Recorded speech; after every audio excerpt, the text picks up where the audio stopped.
নারীর ভালোবাসা বুঝতে হলে পুরুষ তোমাকে বারবার জন্মাতে হবে। কেন বোন এমন কথা বলো?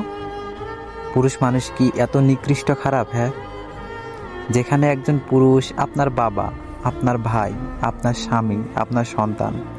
কথা কি ভেবে বলছো বোন? ইতিহাস সাক্ষী, নারীর ভালোবাসা পাওয়ার জন্য পুরুষ জীবন দিয়েছে, কিন্তু পুরুষের ভালোবাসা পাওয়ার জন্য কতজন নারী জীবন দিয়েছে বলতে পারবেন? আপনিও তো তাকে ভালোবাসছেন, সেও আপনাকে ভালোবেসেছে।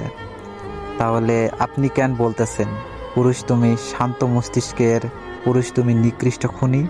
কেউ ভুল করলে বুঝিয়ে বলুন, কথা দিয়ে আঘাত করবেন না।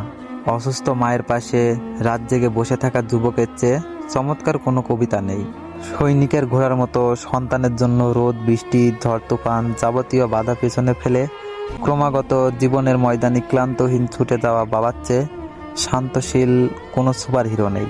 বনের সমস্ত সমস্যার সামনে ঢাল হয়ে দাঁড়িয়ে থাকা ভাইয়ের চেয়ে ভরসা করার মতো সাহসী কোনো বীর নেই।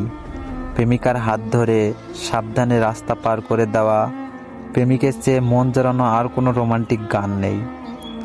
পুরুষ সর্বদাই দায়িত্বই সুন্দর, আর দায়িত্বশীল পুরুষের জীবনে জড়িত থাকা প্রত্যেকটি নারীর পৃথিবী হয় স্বর্গের মতো অপার্থিক শান্তির। পুরুষ সুন্দর হওয়ার চাইতে দায়িত্বশীল হওয়া জরুরি। আপনি একটি পুরুষের জন্য সব পুরুষকে দায়ী করতে পারেন না, এই অধিকার আপনার নেই। আপনি ভালোবাসেন, সে আপনাকে ভালোবাসে, তাহলে ঘৃণা কেন এত?